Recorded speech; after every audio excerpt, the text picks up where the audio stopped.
USAA knows dynamic duos can save the day, like superheroes and sidekicks or auto and home insurance. With USAA, you can bundle your auto and home and save up to 10%. Learn more and get a quote at USAA.com/bundle. Restrictions apply.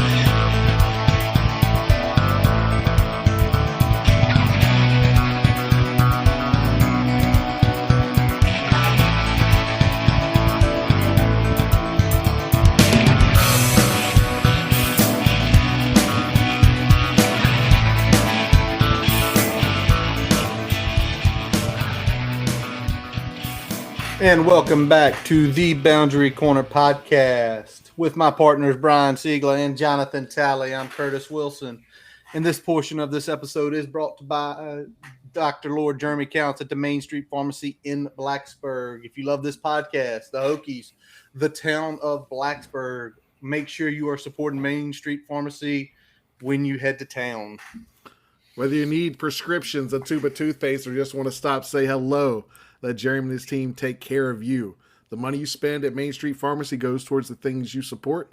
So next time you're in Blacksburg, head on down to 301 South Main Street. Fellas, it's been a little time away. We haven't really done a proper live stream here in about a month. How y'all been?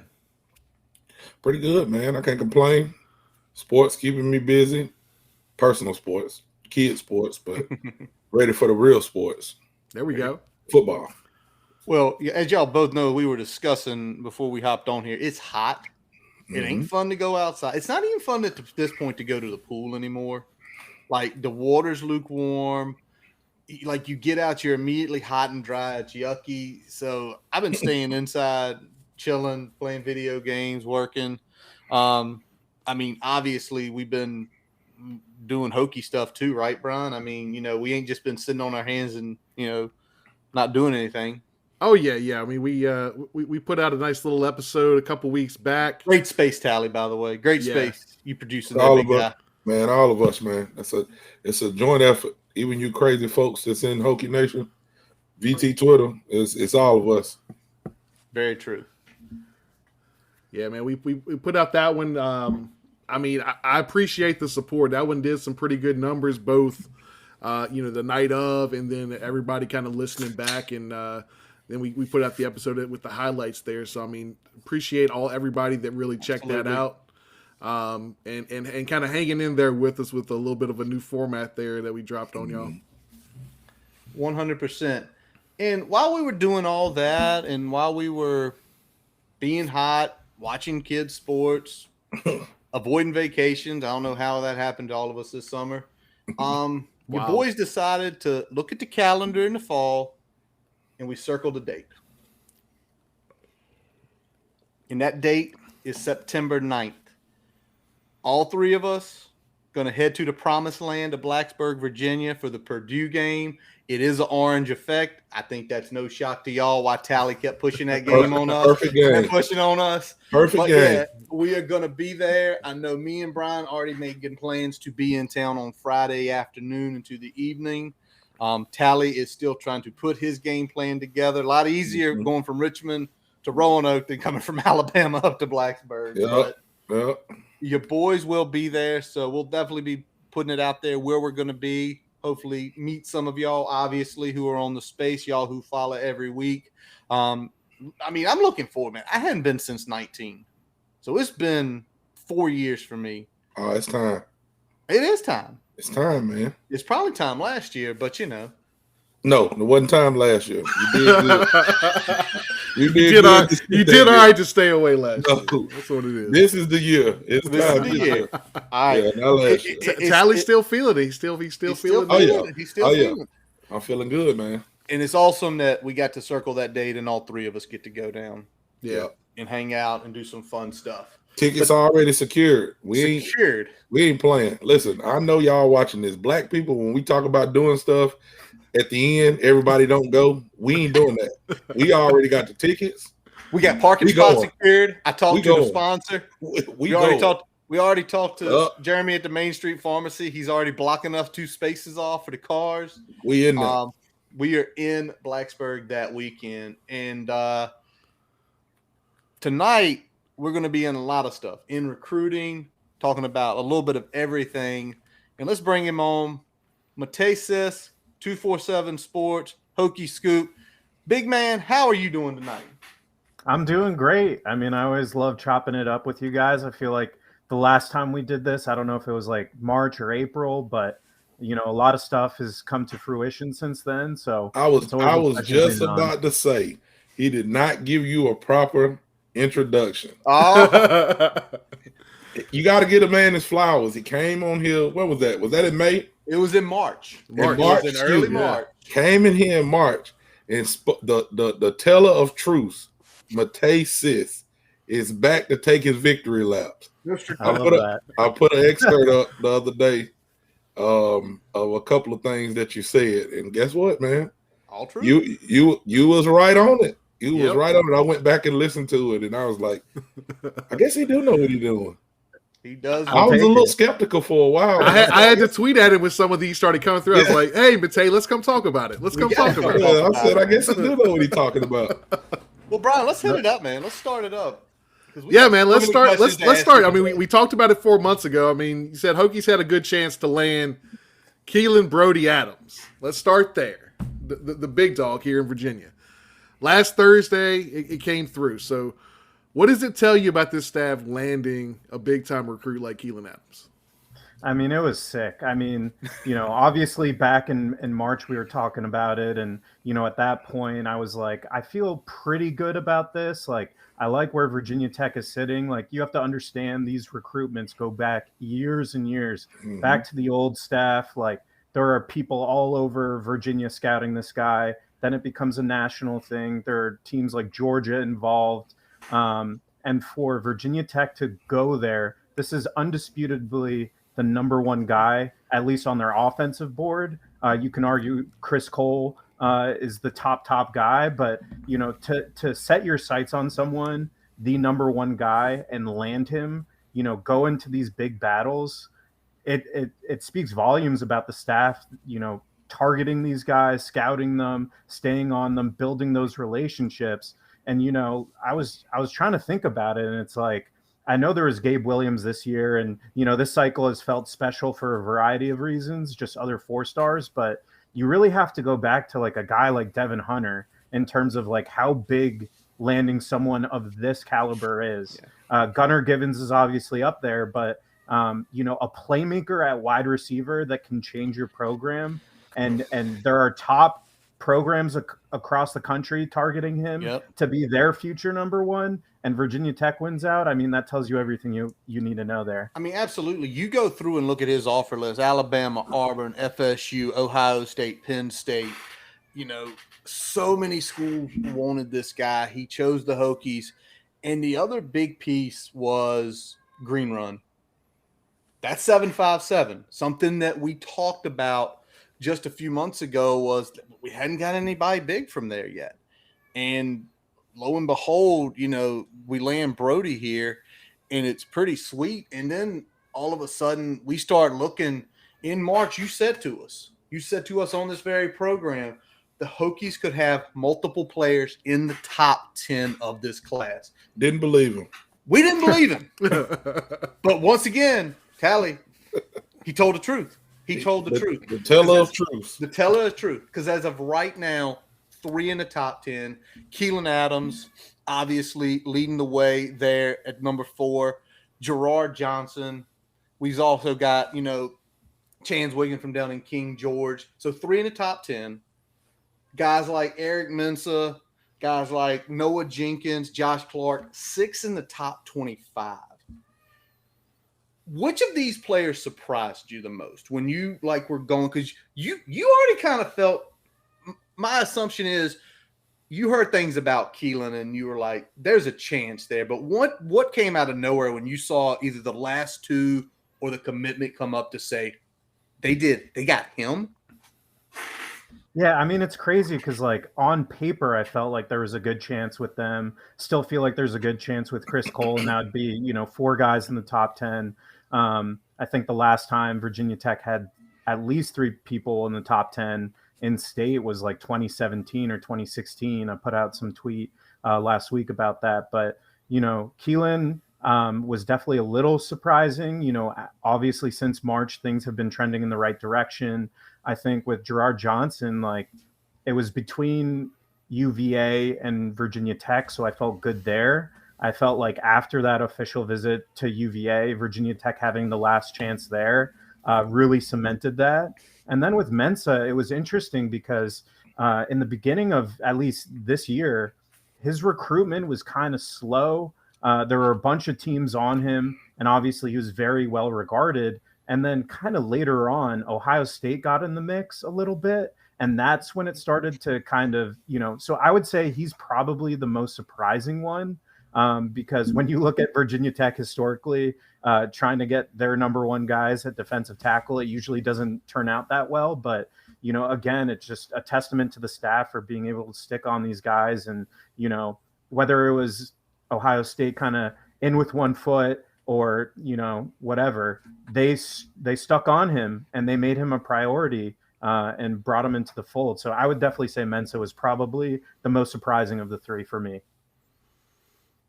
Yeah, I mean, it kind of jumped out of nowhere too. I mean, all of a sudden, we hear some wheels start turning, and as soon as they started turning, all of a sudden an announcement came up. There wasn't really that kind of that period where it's like, oh yeah, well, he's kind of. We think he's going to commit. He's going to announce a date. It wasn't any of that. It was like he felt it and just kind of pulled the trigger. Yeah, definitely.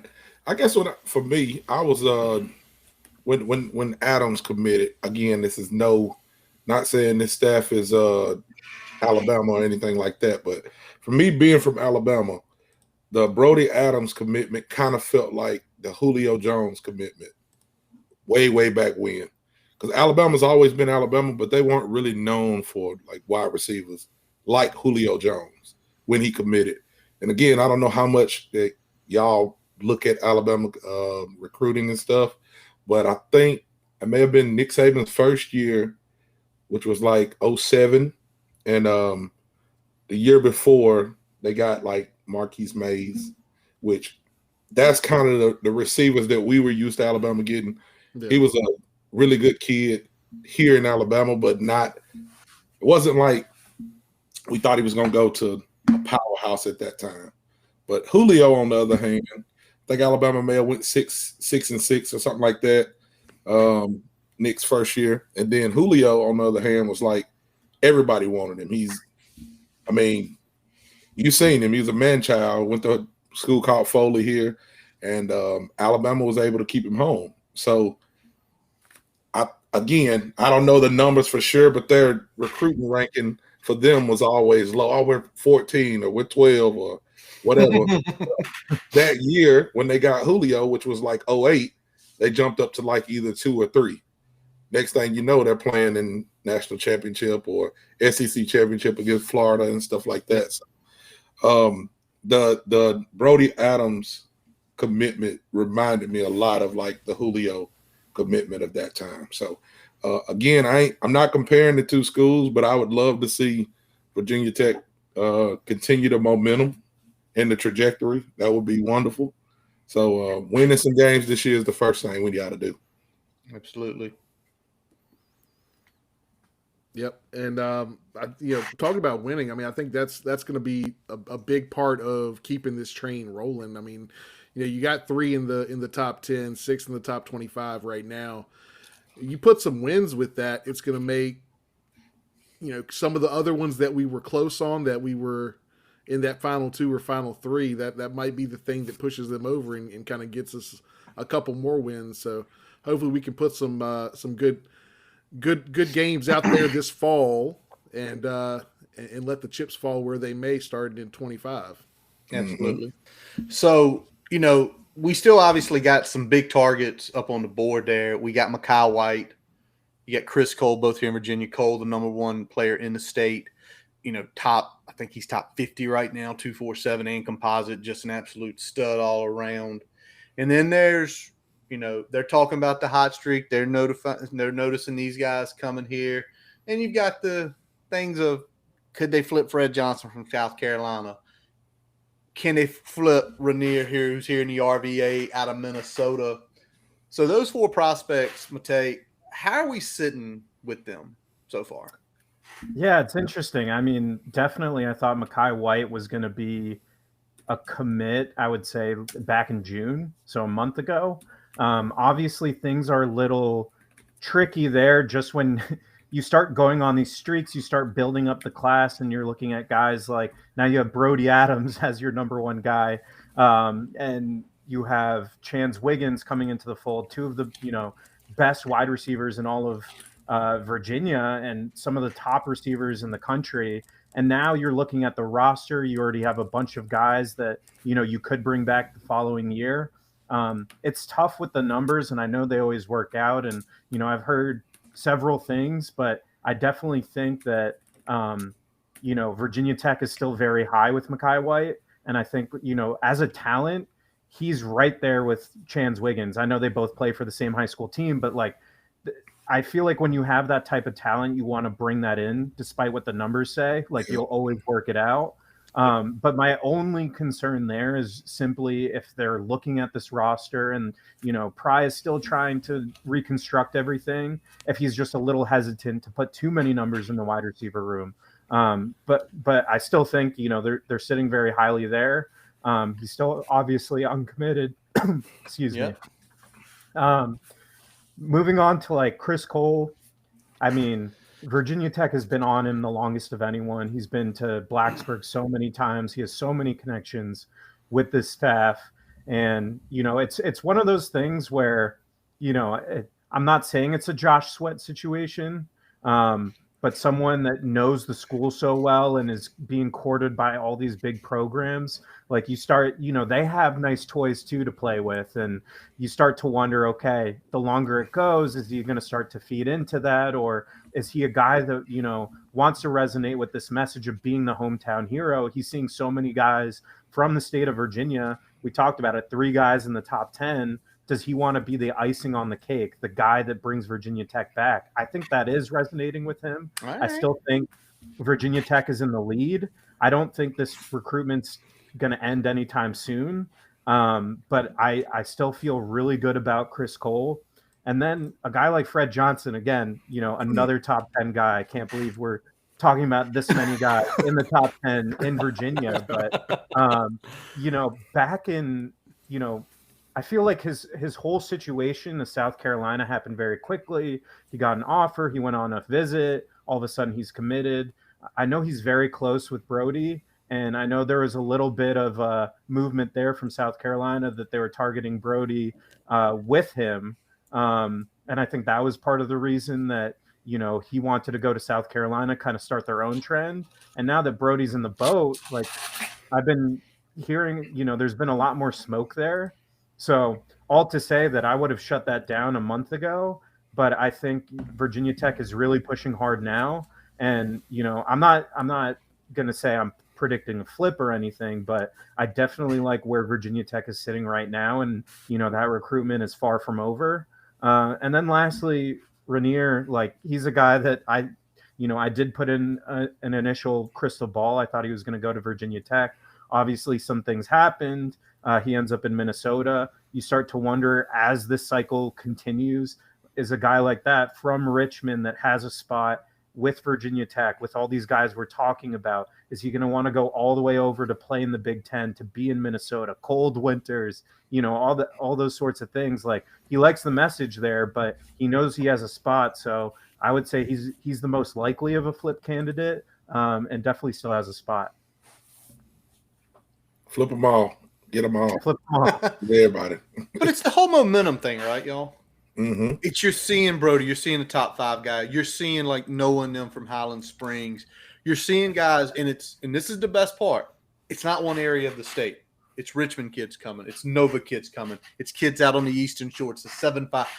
Everywhere it's coming. And it goes back for years. It's the original building. And I've been sitting here for the longest time, and it took Frank Beamer 6 years, roughly, to do something like this. 6 years. And I know that was the 1980s going into the 1990s. But, I mean, Chris Cole's a top player in the state. Is this a Cornell Brown situation where it's not a kid from the beach or Richmond, but like Cornell is Lynchburg, is 45 minutes from Blacksburg? Is it the kid right down the road that's the top dog in the state that everybody wants in the country that they say, no, I'm staying here because we can do something big here like Cornell and them did? I think it could be. I really do. Well, that's a great lead into what else we got to talk about. Got to talk about Gabe Williams. Gabe Williams, heck of a player, top 247 player. We've been watching him on the 7-on-7s. He's doing his thing, beasting. He's starting to put up workout tapes. I mean, he's been on the show. Like, he's just an awesome kid to talk to, but he's a hell of a recruiter as well. So I guess my question is, do you think with his commitment and how that happened and when it happened, that kind of springboarded all of the momentum that we had going into the summer? Yeah, definitely. Mm-hmm. Definitely. I think, especially that weekend, I think there was 4 commitments. Marcellus Barnes Jr. was a guy that came on an official visit with no intention of committing. And Gabe Williams is in the building like, I'm committed. Let's make this home. And he's a guy that, coming from Tennessee, he's just trying to check out the place. And then all of a sudden he's saying, this guy is legit. I'm legit. Let's make something happen, and ends up committing the same weekend. So, yep. He's definitely the most outspoken. I think, we've seen, he's kind of surpassed any expectations I've had of, oftentimes you see these 4 stars commit and you're starting to wonder, what kind of momentum is that going to build? Mm-hmm. But with Gabe, it's like, it's everywhere. It's all the time. It's in your face. It's, it's awesome. Like him going back with the defensive end from West Virginia, just awesome stuff, like. Well, I know one of the things that I was thinking about too, with what a lot of these kids are doing, and again, I don't know everything about it, but like NIL is your name, your image, and your likeness. Like being on Twitter, being engaged with people, doing some podcasts. If you do this thing the right way, man, I mean, it does matter what you do on the field, but you can be a fan favorite a long time before you are a stat favorite. So, 100%. I mean, to see recruits jump in there and start recruiting and things like that is awesome as a fan. But I think that, their family and them, like, it could pay dividends for them as well just because of the NIL stuff. Yeah, building a brand, man. He's building a brand right out the gate. Yep. He is building a brand. And you know what? He understands he does the way that works too. So the way he was talking on when he's on here, what he's been doing on social media, what he did with exactly. He knows how to build a brand. He knows how to build a brand. 100%. And I'm looking at this kid, and I'm just because we talked with him one-on-one. I mean, like the way he carried himself, he's like, I'm about to turn 17. It's like you're about to turn 17 the way you carry yourself. I'm sitting here. If I'm him, and I'm thinking like this, because he might play safety, right? That kid could name himself Headhunter, because when he gets done with his football career, he's either going to be an agent, getting every player he can under his realm, or he's going to go into the corporate world and be headhunting big CEOs and stuff to take position with companies. The way he carries himself, the way he sells himself. And it's awesome to see that. And you not only see him, though. I mean, look at Davy. Look at all of them. It's like they're following his lead, and it's like it's just something building that I don't think we saw Matej after a 3-win season happening. 100%. And Davy was kind of the first guy to be the face of the class, and he was kind of doing that, and in text groups and in DMs. But Gabe is the outspoken one. I love that about the Headhunter. 100%. Like, he's already a fan favorite. Like, guys love him, and not only that, but like, he's doing it not only for like the public's reaction and to get the momentum going, but I never thought I would describe a really highly ranked 4-star guy as this, but he's the glue guy of the class. Like, he's keeping everyone motivated. He's getting all these guys, like, by sharing so much, people feel closer to him, and he's making, he's checking in with everyone so they feel closer to the group. And that's why I feel like, oftentimes when we're looking at these 4-stars and whatever, like, the first comment you see is, well, will this guy stay till signing day? And I know that's like a separate conversation, but as of now, like, all these guys are so invested into Virginia Tech, into the community, staying close with the coaches. And you got to give a lot of credit to Gabe for, fostering that environment. 100%. And, let's talk about the coaches for a minute, because you got guys crushing it. I mean, J.C. Price, Fontel Mines. I feel like Chris Marv, on every big guy we've landed, he's the secondary. I mean, so I feel like he's going in there selling the defense of what it is and letting those guys do it. But let's talk about the two new guys that were just getting on board the last time we talked here. Elijah Brooks, Ron Crooks. They have absolutely hit the ground running. Coach Brooks, the big time, definitely a part in the Gabe Williams landing. Helped them at law. Him and JC closed that out, and Tyler Mason in his room itself. Coach Crook walks in, Tommy Ricard, up out of Ohio. It's a top 50 player in Ohio. Matej, you know how big that state is with football. Aiden Lynch up in Jersey, a borderline 4-star kid. And then Handchuck, lower guy, might stay in the defensive room, might come over to the offensive line room, depends on how it falls. But what are y'all's view on the ability of these two guys? And, I mean, to have this success, I mean, if you told us a year from now, hey, they're pulling guys left and right, I don't think we're shocked. But it's like they walk in and it's like, come here. And they're getting them. Yeah, absolutely. I think for, Elijah Brooks, he's always been kind of known as this guy plugged in with Maryland, being the recruiter-based guy, like being able to build these relationships. And, he's done a great job of kind of leveraging that and also bringing it back to the staff. Like, still you have Tyler Bowen, too, who you can, like, bring, hand in hand, walk into a high school in Maryland and, be on a first-name basis right away. Like, these guys they get it when it comes to Maryland. And so I would say, like, Brooks has definitely hit the expectations set for him. And has done a really nice job this cycle. Ron Crook, like, to be honest with you, I didn't know much about his recruiting background. I knew he was an experienced guy. You're bringing him in to be, stepping into these big shoes left by Joe Rudolph. You're bringing him in to be a guy that's, very technical and has all this experience at so many stops and playing so many different types of schemes that he can relate to these kids and kind of coach them up and build that offensive line. I've been kind of shocked to hear, the guys that he's resonating with, like Ricard and Lynch, he's able to relate to them in this kind of calm way. He's able to kind of, coach them through, but not like in a way that's like very sophisticated, but makes sense to them. And I think, he's finding the right types of guys that resonate with his message. And he's not like a rah-rah in your face, like type of recruiter. And I think there's, plenty of guys on the staff that you look at and you're like, okay, these guys are the recruiters of the bunch. Like, they're good coaches, but they're the ones that we're putting, our aces. But Crook has lived up to his billing, man. Like, he has done a great job on the trail and, just being so knowledgeable and, all the reviews from these guys on their official visits and, committing has been great. So huge credit to him. I think he's far surpassed any expectation I've had of him on the trail. Yeah, you love to hear that. I mean, especially with the offensive line, especially how much they struggled last year and how much of an emphasis it's going to be kind of backfilling a lot of those positions to get some depth across the offensive line heading into next season. Let's pivot a little bit to talk about some of that because we need to backfill a lot of positions across the roster. The staff, I feel, has done a pretty good job of that so far this class. What position group do you think will see the most commitments as we kind of wrap up the summer and head into fall camp?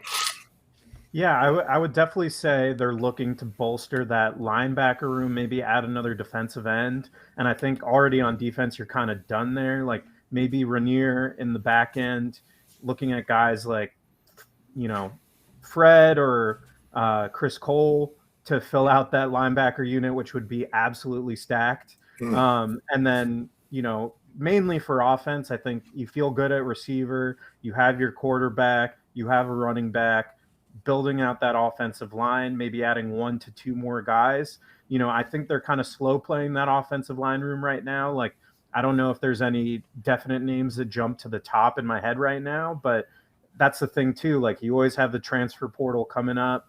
That could be a way to address it. And Crook has already done a good job in the transfer portal, so I don't know. We'll see. But I would definitely say offensive line, linebacker, those are the main 2 points right now. Getting a guy that could, be a Mike, and then, finding a versatile fit outside too.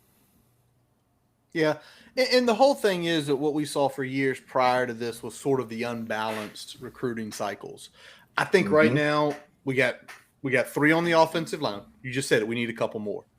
We got 3 defensive linemen. And you've already said it, Matej. We need 1 more end at who's going to be that guy out there. If we just look at it and take a step back, it's like everything makes sense, right? Like everything makes sense. Like it's all level to why it was, and we saw it last year, when you don't build a roster right and you have 14 running backs in a room. You mean you don't take 4 running backs in one cycle? No. We've had that conversation so many times. Like, okay, maybe one will transition here. Maybe one, no, they're still in the running back room this year too. It's like, God damn it, can't do this shit. But y'all get the gist, right? Like we can all step back and Matej, you're seeing it firsthand. And I think that's where it goes. Like, who's left out there, right? Who's left out there that's still potential? Who are we targeting that may be committed elsewhere? And that's where it gets really interesting because, we take a look right now. And I know I don't have this part of the rundown, but we've been talking about it, us 3 especially. I know you've been paying attention to it. Tech's 34 overall, right? 34th overall. We're 8th in the ACC. And a lot of people would scream bloody murder. But Mr. Siegler keeps trying to point to that number, right, Brian? What's that number we keep pointing to? Let's look at that average recruit ranking, because that's higher than we've seen since at least 19, I think maybe even 18, up in that 88 and change range right now. So, I'd love to live right around 89. That would be 89 and a half would be a nice place to live. Well, I mean, we got the man on here. Tell him to quit dropping our rankings. Oh God, he got a beef with you, Matej. Wait a second. He literally he screenshotted it and texted to us the day after Keylen. Go ahead. You got to go ahead and call him day out. After Keylen, what was that, like 0.0019 drop? Crazy. I'm like, Matej is fucking trial now. Matej, he's doing this because he knows he's coming on here.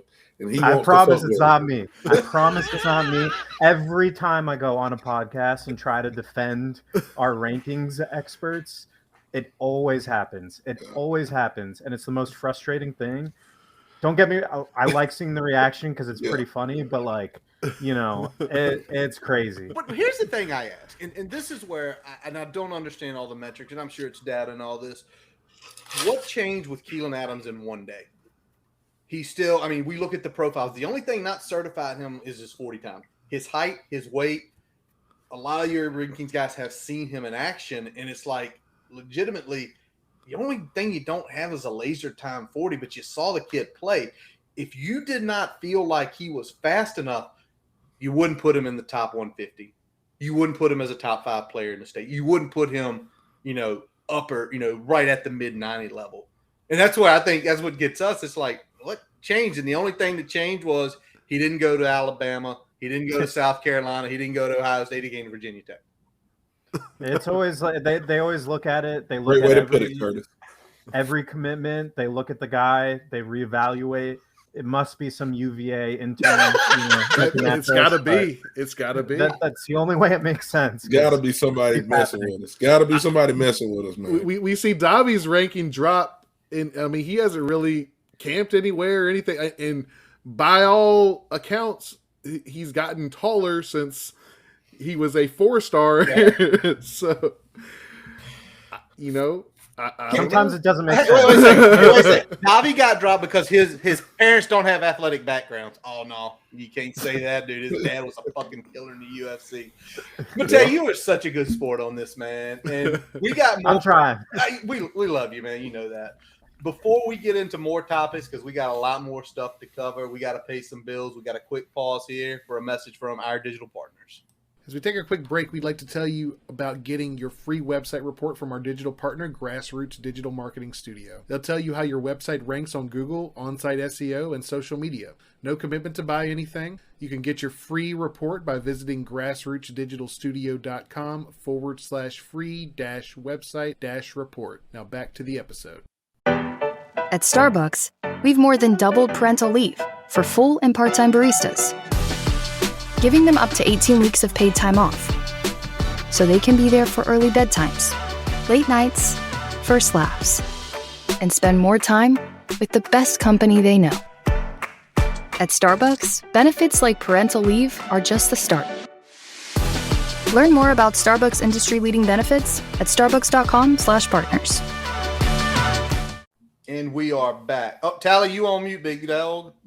Uh-oh. There you go. I'm still on mute. I'm good. You are good.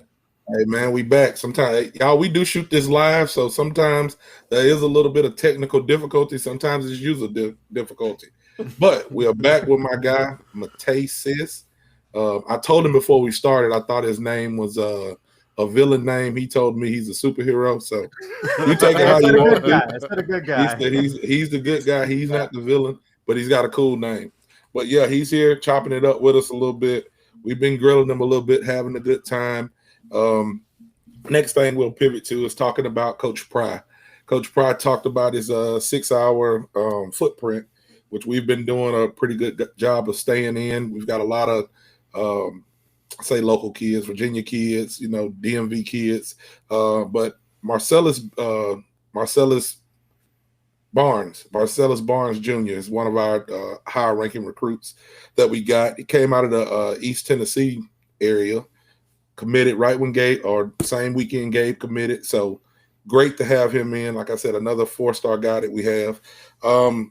We've been going to Tennessee a little bit in the last couple of cycles, and it's been pretty good to us.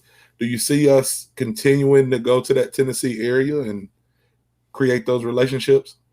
Yeah, it's kind of crazy to me that, I thought that, it would kind of be like a one-off that you're looking at, at the very, edge of your radius, picking guys up. Like, obviously Tennessee has a lot of good prospects. Mm-hmm. And then you look at last year, you get Mose Phillips, Lance Williams, Aiden Green, Chance Fitzgerald, and Green and Fitzgerald were kind of towards the end of the cycle, and Phillips as well. All three of those guys were kind of the right before signing day, figuring those guys out and having those relationships established, and kind of being open to bring those guys on when other options didn't work out. So definitely it surprised me, because I always think, okay, they're done here, or like, it's tough to pick guys out of Tennessee that, want to come all the way over to Virginia Tech, but, they keep finding ways, and, credit to the staff. They're finding the guys that are receptive. They're targeting schools that, have talented prospects, but also that want to go on these visits. And then, they're taking the onus to say, if we get this guy on campus, we have a chance. And so far it's worked out pretty well. I mean, I kind of talked about it before with Barnes, but, he was a guy that, offers from Michigan State. He was going to go to, other Big Ten schools on official visits, comes to Virginia Tech for his first official visit. And he's like, this is it for me. I can't ask for more. And like, since then, like, still checking in on him, he's over the moon excited about being a Hokie. Like, nothing's changed there, So being able to identify guys like that, I think, is really important. I definitely think they can make a pipeline out of it. I'm not saying like, let's expect 4 guys every cycle from Tennessee, but the talent is there. And if they're receptive to the message, Virginia Tech has a good shot there. Yeah. And it's something that, Matej, we've discussed with you, we've discussed with other people. It's all about picking off, certain number of prospects in a certain range from each state. Barnes is a top 10 guy in Tennessee. I think all 4 of us sit here every year and you say, if we pick one top 10 Tennessee guy off every year, yep, that's good. That's good. He's probably going to be a borderline 4-star.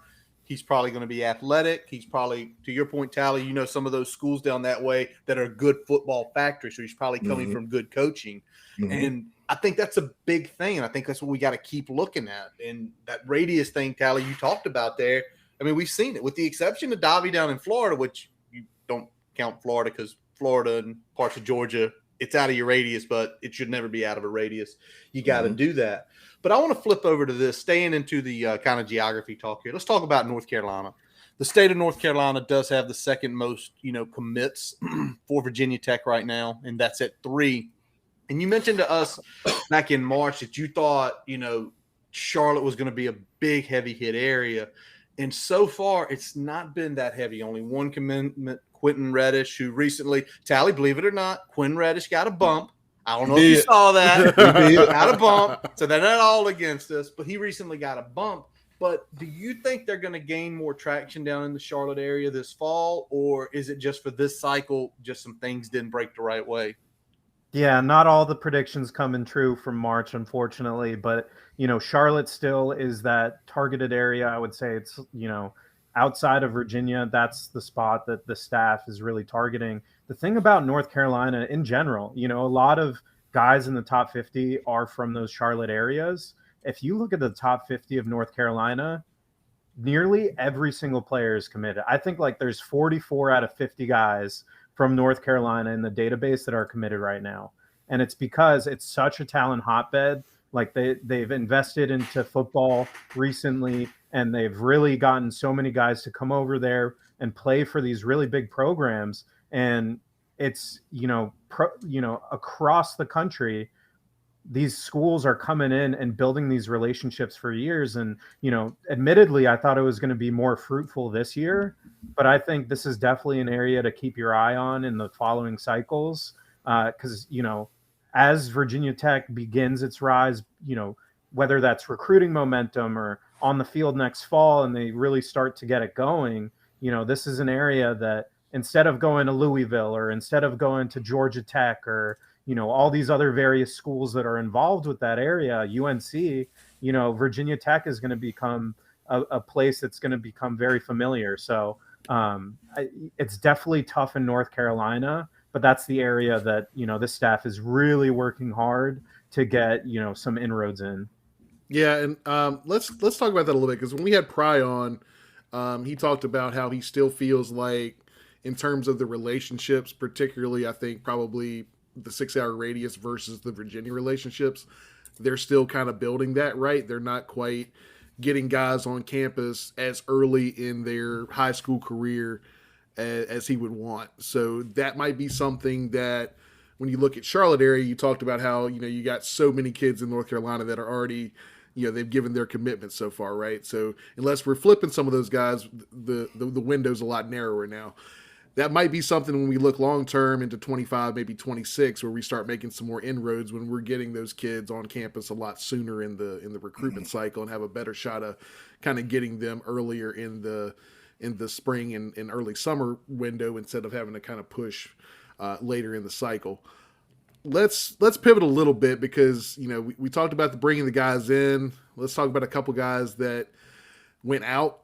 In this case, we had a couple guys that hit the portal in the spring window. I'm going to ask you this. Which one surprised you more between the two, Kyrie Moiston or Cam Johnson? I think for me, it's Kyrie Moiston, just because, he's a guy that, and even going into this year, I know they brought some help at defensive end through the transfer portal and JUCO, but he's a guy that was kind of in the 2 deep, it seemed like every week when they were updating the depth chart, he was right there for defensive end number 2. And, he's a guy that jumps in the portal and is going to Cincinnati, which, has a great defense. Say what you want about them. They have a great defense and they know how to develop guys on that defensive line. Mm-hmm. When I know a lot of people look at Cam Johnson and they're looking at his, high school ranking and saying this guy was a 4-star, bona fide, whatever. He did come into college. He was 165, maybe, on a good day. Soaking wet. Yeah, soaking wet. That's what I was looking for. But, he was a guy that, he did get a little bit of experience, but, clearly wasn't ready this year to impact the team. And I think what I'm surprised, like just in general of leaving, I'm surprised that, I don't think he's found a home yet, which is so crazy to me. This is a guy 1 year removed or a year and a half removed from being, a consensus 4-star among every ranking industry. And, he's still looking for a home. So I know he's probably a guy that a lot of people looked at and said, dang, but when you're looking at the two position groups, like you feel good about cornerback heading into next year. You're bringing in guys like Barnes for the following year. That's going to, a guy that's going to be able to develop. Joshua Clark too, who I still think is the most underrated guy on the commitment list, and could play at corner as well. So you feel good there at defensive end. They brought in some guys to help out. But I really thought Moiston would have a chance to really stick in that 2 deep. So I am a little, I think that was the bigger surprise for me. Man, this isn't just something that I seen the other day. Most Phillips, I seen a picture of him the other day. Yeah, did y'all see it? Yeah, Yeah. Jesus Christ. I don't know what his ranking is. I don't care right now. But when you start talking about weights and sizes and the way that people look coming out of high school, no disrespect to Cam Johnson. I hope he goes on to have a great career. But he's a little light in the ass. And then you start seeing these people coming in, or these people that Prize going and getting. And like he said when he was on the podcast, he said, I told the players on the roster, it's my job to have a competitive roster. I'm bringing people in to take your place. Looking at players like Most Phillips that are able to come on campus and step in and contribute, man, it's going to be a very competitive thing, and even thinking about our recruits that we have, right now, all of these wide receivers that we've got, looking at somebody like a Mekhi White out there that's like, hey, are we going to take him? I never thought we'd be in that situation where we're like, are we going to take a 4-star receiver? Crazy. But anyway, on to the next point that I was going to talk about. Hold on, Tally, before you jump to that next point. Go ahead. Hold on to that point because I know where you're going next. Mm-hmm. Let's look at the 247 rankings and the bodies y'all have on these guys. I start looking, even somebody like Gabe Williams at 6'4", 200 pounds. Keontae Jenkins is playing, star linebacker at 215. Yeah. The safeties are playing at like 205. You look He's at been there someone for a while. like Mensa. Mensa's 290 pounds. Every bit of it. I think it's all in his legs. It's that point. It is. Yeah, but it's the point that's being made is, and it's a great point, Tally, that look what we were bringing in and what we are bringing in. What we are bringing in is guys that, like you said, Price said it to us directly. I'm bringing people to take your jobs. And one of the most important things about taking that job right off the get-go is your body physically ready to go through a Division I football season? The guys we're getting right now, if they ain't ready, they ain't far from it. Yep. Talking about some of the guys that we did get, talking about it, one of the guys that we did get out of the portal, Antoine Powell Ryland. Guy that was at Florida, guy that was productive at Florida. We go snatch him out of the portal. How much do you think my man, I call him Glenwood Mac. How much do you think my man Glenwood? I like that. Yeah. How much do you think he played in us having that chance and going and grabbing Antoine out of the portal? Yeah, there's definitely some Indian River ties there. Obviously, he was the head coach. I think, just in general, he's been really good for this recruiting staff. And this is something that, when you get that extra investment from the athletic department and you're able to bring in guys like that to help out your operations, like he's done a great job in terms of high school relationships. And, he was definitely big here. I think he was definitely a key factor. But, looking at Powell's recruitment in general, like, if you guys remember when he was back in, going through his visits and Florida came up and he had some ties there, some family ties.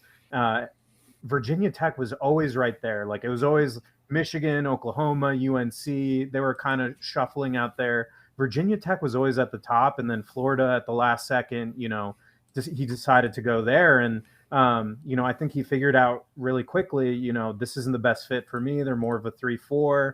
I'm kind of playing this, outside linebacker, rushing specialty, and, kind of a third down role. Whereas I could be more of a natural, playing in a 4-3 and, playing in my home state, playing with a program that I'm familiar with. So I think there are a lot of reasons there. And, it's kind of funny because I hear so often, like in high school recruiting, like if you're finishing number 2, you might as well finish last. But I think like definitely in this recruitment, finishing number 2 definitely helped them in the transfer portal. And that, that is something to keep an eye out for when these guys are going through this and starting to look at, they go to a program, it's not the best fit. They're back on the market. And, his stats were pretty absurd in terms of, you look at his PFF stats and, how effective he was in the time that he played. So, and you look at a position of need, like he is a great fit for what Virginia Tech needs. Just get the quarterback on the ground.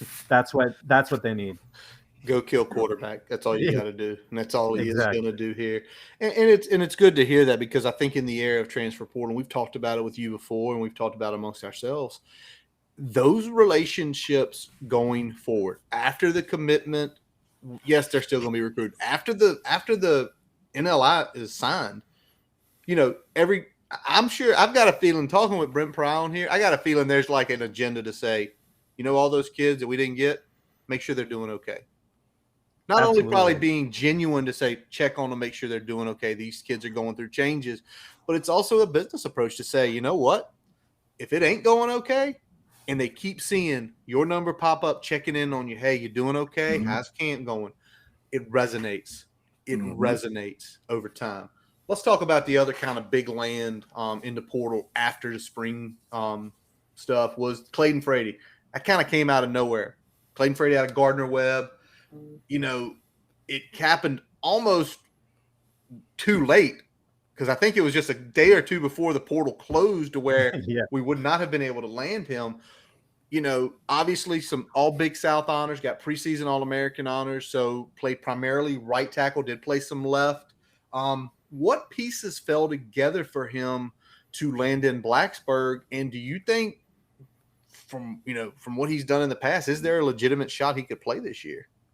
Absolutely. I mean, I think he's definitely going to be in competition for, whether it's right tackle or left tackle, however Crook wants to set it up, he's going to be there. I think he only allowed like 3 sacks over 3 years or something. So he's a guy, and obviously it's different competition and, take that with a grain of salt. But, a guy that at least was proven was like all freshman American, whatever. I think there are numerous things there, like, obviously the top guy in terms of offensive line. You're looking at a guy like Troy Everett that ended up at Oklahoma. And I think once, Virginia Tech went all out, and we're hoping, by the way, the only time I've been wrong twice on a crystal ball is Troy Everett. So he'll forever haunt me in my dreams. Swinging and miss. If he goes one more time, you can try to get the strikeout. I know. We'll see if he transfers from Oklahoma. But, that would be not the best strikeout to have. But, in all seriousness, like, they were looking to bring in one more guy. And I think, when they were looking at Bayshul Tutton, like, you're looking in the same league. You see this guy on film, all of a sudden, and by the way, like, Ron Crook was told, we need someone, go out there, see what you can find. And, was able to find a guy. And, again, he's finding people that resonate with his personality, his kind of technique and mentoring. And, I think there are other schools, like Duke was heavily on him as well. So there were other Power 5 programs on him, but I think they were able to find someone that they said he fits with our identity. And instead of, Frady, like you said, it was kind of towards the end of the cycle. He looked at it and said, I got the offer. This is a great fit for me. Let's make it happen. So, sometimes things happen quickly like that. They could be fluid, but all in all, I think it was a good pickup. And even as a depth piece, I mean, you look at the offensive line, you could use more depth guys there. Like, it seemed pretty thin last year, obviously kind of wore down as the season went on, but getting a guy in there for competition and a guy that could be a proven starter, like, we'll see how the competition translates. Same with Tutton. Like, I think it only helps your team in the long run.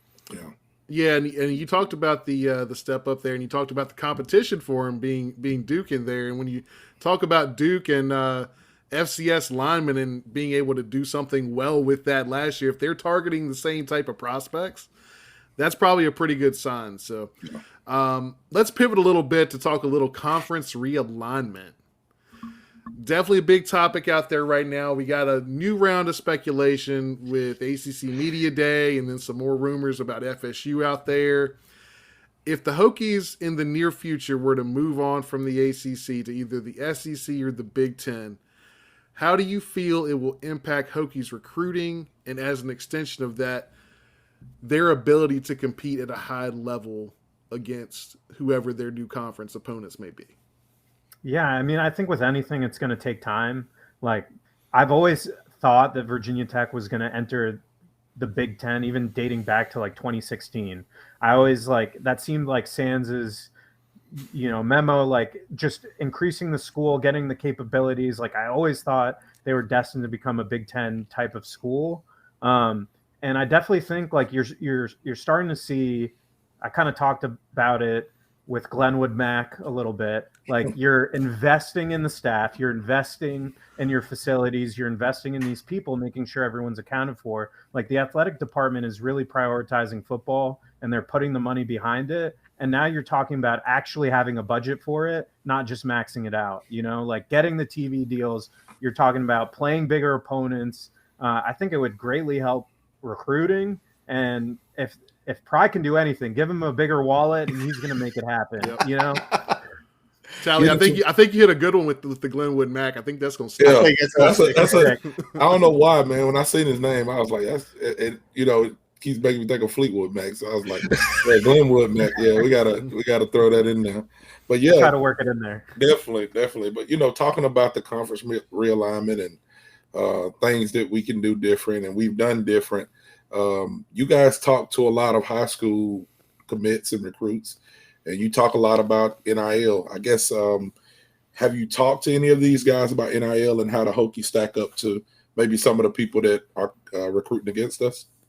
Yeah, I mean, it's definitely an interesting topic, and it definitely comes up time to time. Like, it's funny whenever you read our articles on commitments and whatever, it's always like, yeah, Virginia Tech's home and blah, blah, blah. But, there are other like messages about it too that, there's kind of an understanding of it. I wouldn't say there's anything like specifically that, we're privy to or anything like that. But I think that Virginia Tech is at least, the word I would use is competitive. Like, they seem very competitive with other schools in terms of NIL. And just, yeah, all in all, I don't think any of the recruits are, that's not usually the first topic of conversation. Like, what am I getting once I step on campus, But I do think they've made it competitive. They made strides there. And I think that, is helping. But I think it's more of like a cherry on top than, a legitimate factor for some of these guys saying, okay, I want to go to Virginia Tech, which I think is a good thing overall, to be honest. Yeah, definitely. We got to get them to get some new uniforms now. That's the last thing. We can get them to throw some new uniforms, then hey, I feel like we good. I 100% agree. Let's see here. Nope, Curtis disappeared. Yeah, Curtis disappeared. Said his baby got sick. He had enough of me, man. No, man. We can never get enough of you.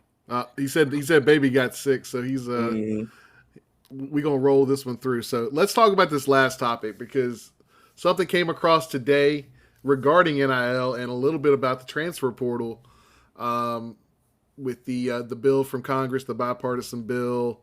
Talking about transferring one time after 3 years, some other guardrails for NIL. Do you think something like that is a type of legislation that would ultimately help the Hokies, or do you think it would work against us in the long run, considering, especially if we stay in the ACC? Yeah, I mean, it's difficult. Again, it's kind of difficult to judge at the outset. Like, hearing about it, I feel like it would benefit Virginia Tech just because, like, specifically for NIL, if you're looking at the biggest winners from it, and you go, and you can check right now and go to, the top 25 teams, and you see a couple names in there that you're not used to seeing. Mm-hmm. Like, those are the guys that have really figured out a way to do it, right? And like with Virginia Tech, like obviously they're recruiting better now. You look at, it's definitely helped them to a certain extent, but they're still 34th right now. They're not in the top 25. Like last year, they were in the 40s, I think 45th overall or something. So I definitely think it would help them in the long run, kind of equal the playing field in terms of, when you're talking about all these programs kind of competing for the same thing. Like, I think it would help in that regard, but I still think it's early to tell like how it would directly impact them. I think they would be fine either way. Let me ask this from a player perspective, because obviously with this bill comes a handful of compromises on the NIL front, but I'd say the bigger compromise is on the transfer portal front, where other than a few certain situations, you'd have to play 3 years with your first institution before you could transfer without penalty. Kind of gets us kind of back into basically the framework that we were operating under before the transfer portal and before the one-time transfer rule kind of came into play for these institutions. Just thinking about the players you've spoken with, do you think they would be more willing to take some concessions on the NIL front, or do you think they'd be willing to sacrifice the lack of freedom of mobility in order to be able to maximize NIL to a little bit more of a situation with those new guardrails in place? Yeah, that's a really good question. I would say that, if that were to be the case, first of all, it seems like so completely arbitrary, like just putting a time frame on, someone, but I understand that's the old days, and now we're like kind of caught up to current standards and, portal madness all the time. But I feel like, that just makes recruiting tougher, and it makes NIL that much more important, because if you're going to stay at a place, you want to make sure you're taken care of, whether you're on, especially if you're not on the field, to make sure those promises are upkept. And so I definitely think that would become a bigger topic of conversation. And to your point, maybe that's where maybe it hurts Virginia Tech. I would say they're competitive right now, but if everyone has equal playing field, you're really going to have to start to target the Brodie Adams of the world early on and try to make sure that you're good with them. And then, you move on to your next one. But overall, I definitely think, it would cause more players to think about longer term futures and, kind of making sure that they keep their NIL intact.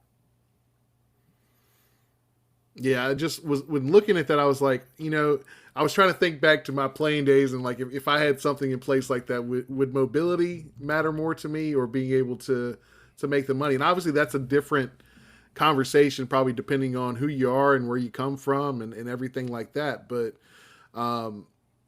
they're talking, I'm big on player mobility and player choice. So I've always been kind of that advocate. So looking at it, I'm like, all right, so you're putting a 3-year on the player. Are we going to put 5 years on the coaches unless their contract runs out or they get fired? Like, what are we doing here? So right. That was my first thought when I saw that pop. I was like, all right, so are we going to start doing, is this just for the players? Or are we going to, talk about coaches? Put on the coaches too. Yeah, it's going to be just for the players. But if I'm a player, I'm taking the money. Give me the money. I want the money. Wherever I chose that because I'm happy. But if I can get a little bit of fiddles while I'm there, hook me up. That's just me. Yeah, I kind of agree. Yes, man. We've had a great time tonight, man. We appreciate you coming in and giving us your expertise. We know that you're going to work hard when you get back to the office to get those guys to bump some rankings up for us, man. We're just trying to get in the top 25. That's all. We ain't asking for much. We're creeping on the top 25 in terms of average. So I like that. I like we're trending up on that. That's nice. That's really nice. I'll make some calls. Don't worry. Yeah. Thank you, man. That's all we wanted to hear. That's all we wanted to hear. Live up to the good guy name. I mean, I will. Your dad did not name you that cool name for you to be out here and be an asshole to people. I'm not the superhero, so no promises, but I am the good guy, so I'll put in the work. There we go. We appreciate you, brother. Yep. Well, we appreciate it, Matej. It's been a blast tonight, as always. Every time you come on, it's a good time, and we really appreciate you taking the time to come on and chop it up with us and give us some new information and take your victory lap a little bit on what you talked about in March. Yeah, it feels good, and obviously always a blast. So looking forward to the next time we got to do it again. Hey. Yes, sir. Yes, sir. Well, that's going to wrap up this episode of the Boundary Corner podcast, brought to you by Main Street Pharmacy in Blacksburg. On behalf of Matej Sis, our guest, and our partner Curtis Wilson, I'm Brian Siegler. Jonathan Talley. Visit our website at boundarycornervt.com to listen to all of our episodes. While you're there, don't forget to follow us on Twitter, Facebook, Instagram. We're on Threads now, guys. Whoever's on Threads, we're on Threads. Subscribe on YouTube and your favorite podcast source, including Spotify, Amazon, Apple Podcasts. We always let our buddy Jason Long play us in and play us out. Check him out on his website, jasonlongmusic.com, where it will link you to his music on Apple and Spotify, his YouTube page, and Facebook pages. We thank you, as always, for listening. And as always, let's go! Hokies.